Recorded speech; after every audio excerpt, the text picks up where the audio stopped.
Olá, pessoal. Nós iremos começar agora a nossa aula 3 do terceiro bimestre e o conteúdo que nós iremos abordar é energia cinética, certo? Então, no caso, na realidade, é o teorema da energia cinética. A gente vai dar uma abordada nesse assunto aí, certo? E aqui a gente vai ver na parte introdutória, certo? Aqui alguns conceitos importantes que nós não devemos deixar de considerar, tá? Aí o que é que acontece? Quando os corpos estão em movimento, há uma energia que exerce o trabalho sobre esse corpo. E esse tipo de energia é chamado de energia cinética, ou seja, a energia que põe um corpo em movimento, certo? Então, o que é que acontece? Aqui vem uma definição que, para um corpo adquirir movimento, é necessário que ele esteja sob a ação de forças que produzam seu deslocamento, ou seja, quando as forças começam a atuar sobre o corpo e produz o deslocamento, né? Então é o movimento da energia cinética. E aí o que é que acontece? Com a realização do trabalho pelas forças, né? Então a gente viu na aula passada os conceitos de trabalho motor, trabalho nulo, trabalho resistente, né? Então, quando o trabalho é realizado nas forças, dependendo da situação, o corpo ele pode aumentar a energia cinética, ou seja, ter uma intensidade maior, ou diminuir, certo? Isso tudo graças a essa movimentação, tá? Do corpo através das forças que produz o seu deslocamento. Aqui a gente vai ver que para medir a energia cinética, nós utilizaremos essa fórmula aqui destacada, no qual nós vimos o seguinte: energia cinética é igual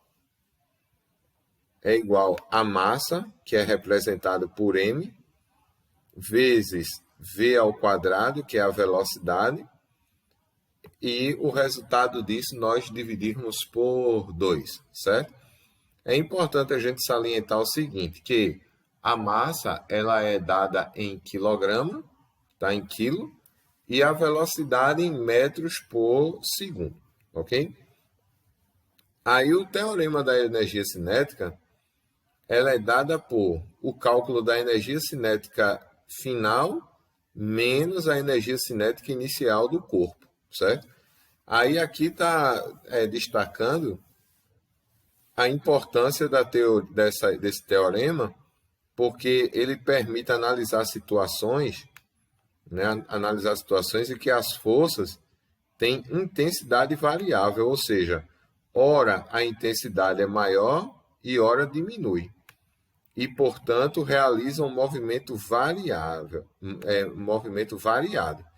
Então, para realizar esse movimento variado, melhor dizendo, é importante a gente entender que as forças ela não tem uma atuação constante, ela tem uma atuação que varia. Então, por isso que o movimento também é variado, certo?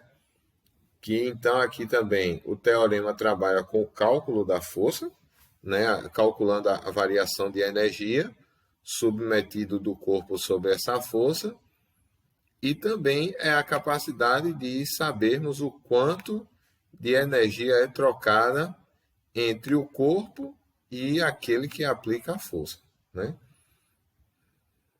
Exemplo 1. Exemplo 1, bem simples.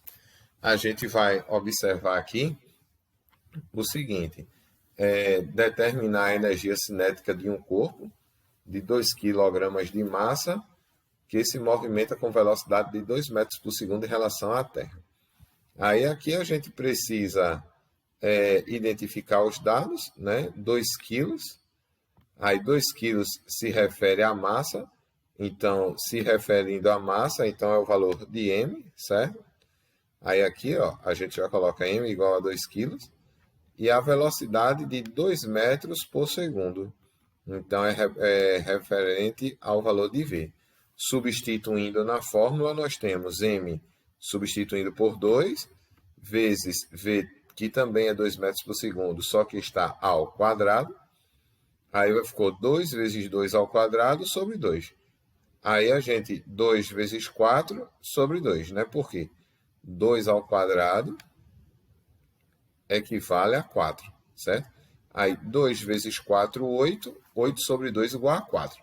Então, o que isso nos quer dizer?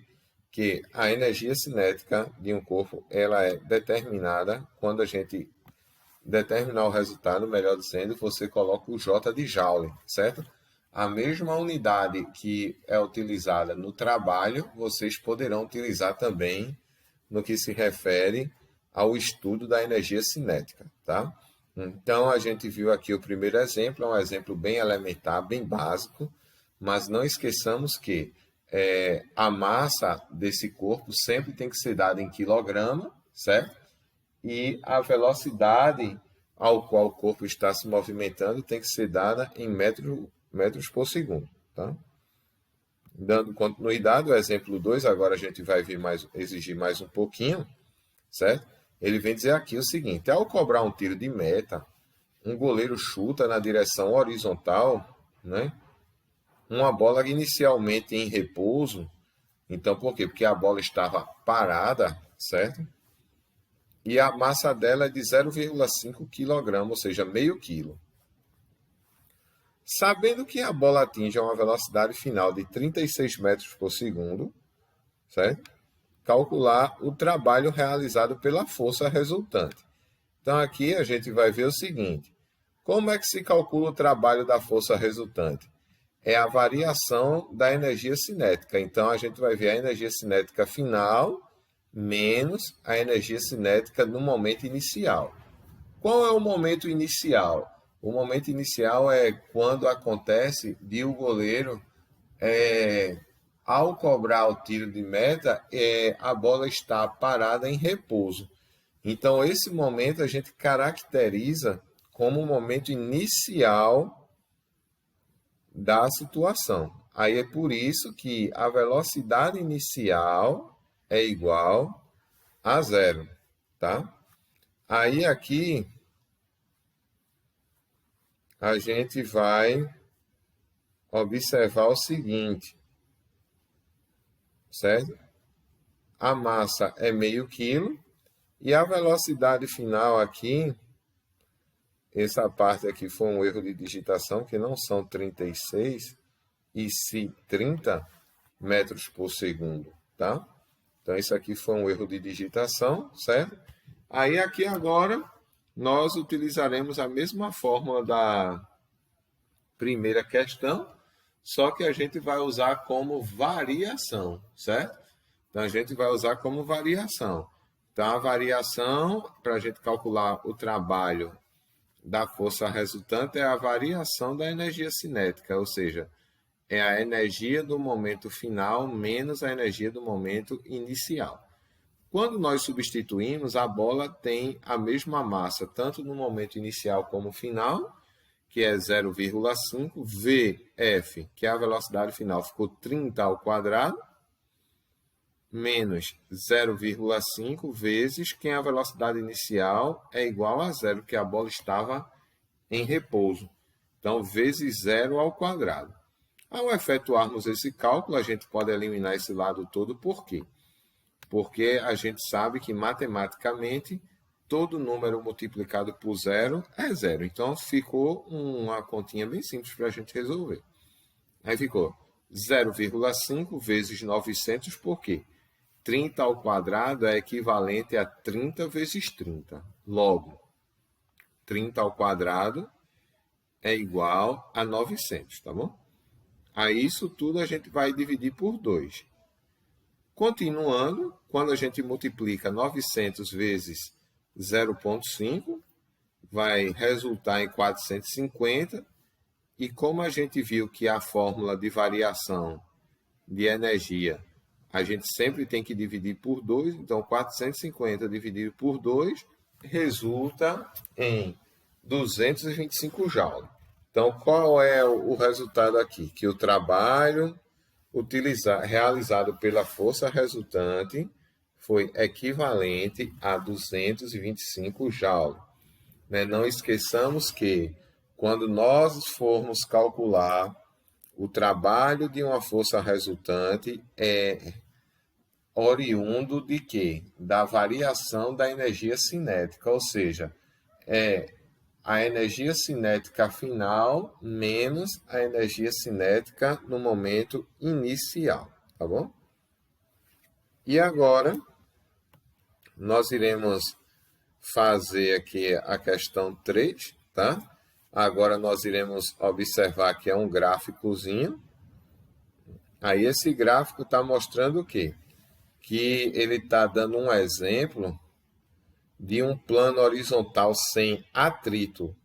Um corpo com 4 kg de massa, não tinha atrito nenhum, quer dizer que o corpo deslizava no movimento naturalmente, sem resistência. Só que no momento inicial ele estava em repouso. Então, se ele estava em repouso, nós não podemos esquecer desse detalhe que representa que a velocidade inicial do movimento é exatamente igual a zero. Aí o que é que acontece? Esse corpo fica sob a ação de uma força cuja intensidade varia de acordo com o gráfico. Então, como é que nós lemos esse gráfico? No momento inicial, o corpo estava em repouso. Então, como ele estava em repouso, o que é que isso representa? Representa que esse local aqui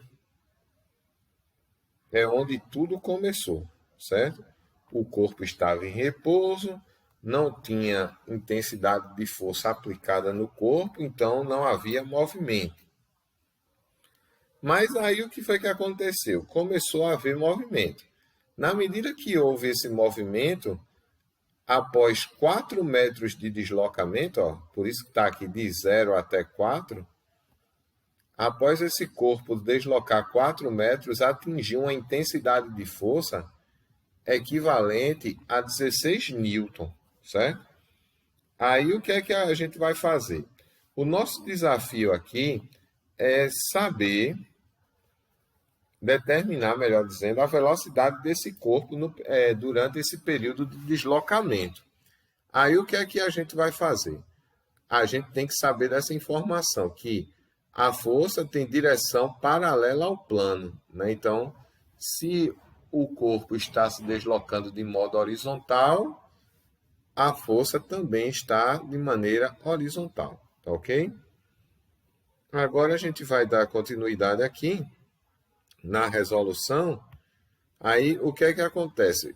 Voltando aqui, nós percebemos o seguinte, que a figura que o gráfico formou, a gente tem que ver de acordo com a aula anterior também e ver qual figura o gráfico formou para a gente calcular a área.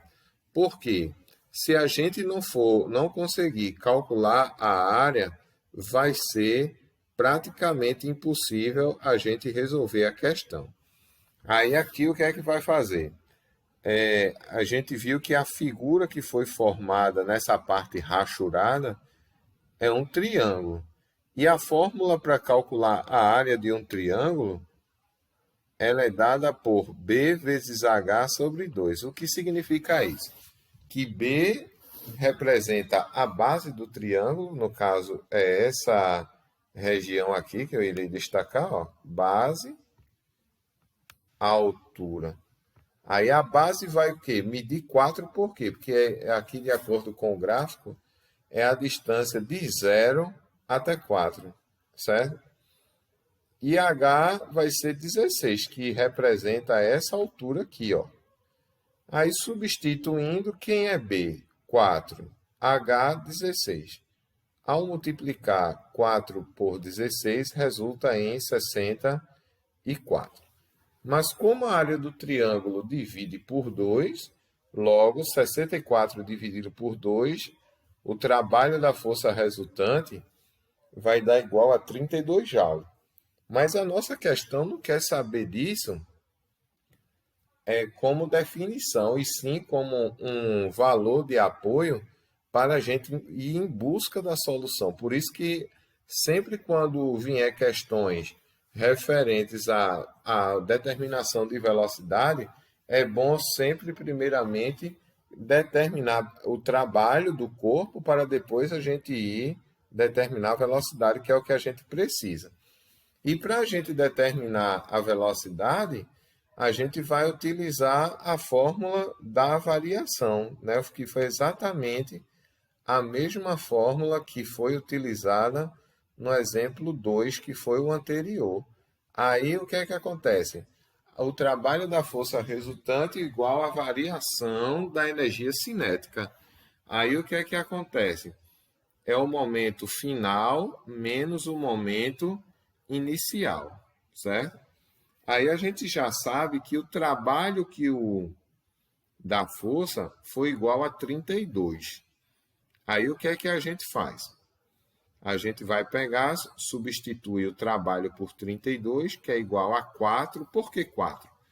4 é exatamente a massa desse corpo que está envolvido na questão, tá? Vezes velocidade final ao quadrado, ou seja, a gente não tem a velocidade final, mas como o corpo inicialmente estava em repouso, então a velocidade inicial é zero. E a gente aplicando aquele conceito matemático onde todo número vezes zero é zero, essa parte acabou sendo anulada, certo? Aí aqui agora ficou bem mais fácil, né? Por quê? O número que está dividindo, o contrário de dividir é multiplicar. Nós usaremos o número inverso. Aí por isso que 2 vezes 32 é igual a 64. E essa outra parte nós repetiremos para continuar resolvendo o nosso cálculo, certo? Agora a gente vai usar o princípio multiplicativo da equação, onde a gente sabe que o inverso da multiplicação é a divisão, porque eu não quero um valor de 4 a velocidade final 4 vezes. Eu só quero saber quanto mede a velocidade final num único momento. Então, por isso que a gente vai dividir 64 por 4, cujo resultado é 16. E aqui, como a gente sabe, v ao quadrado, a velocidade final ao quadrado, certo? É igual a 16. Partindo disso, o contrário da potência é a sua raiz, certo? Então, quem é a raiz quadrada de 16? É 4 metros por segundo. Então, aqui, quando vocês estiverem numa situação onde precisarão determinar a velocidade de um corpo, vocês irão trabalhar os dois passos. Primeiro momento, calcular o trabalho e depois, através da fórmula do teorema da energia cinética, vocês irão determinar a velocidade, que era a questão que a gente queria. Então, como eu falei antes, nem sempre a figura vai ser triângulo, pode ser trapézio, pode ser quadrado, retângulo. Então, na medida que for de acordo com as suas necessidades, vocês deverão suprir através de alguma pesquisa na internet para ver, por exemplo, as áreas das principais figuras geométricas, certo? Aí aqui, minha gente, estamos agora concluindo a nossa aula, certo? Então, esse material estará postado no Classroom, tanto essa videoaula como material de apoio já estão lá, e a atividade também, e vocês poderão participar dessa atividade de 3 formas. Primeiro, respondendo pelo sistema, pela plataforma, que para mim é o ideal, pelo Google Classroom. Segundo, baixando o arquivo no Zap e mandando as respostas para o meu privado, ou terceiro, buscando o material na escola, impresso, respondam e também envie para o meu privado. Né? Então, desde já, desejo a vocês bons estudos e que vocês tenham sucesso nessa jornada.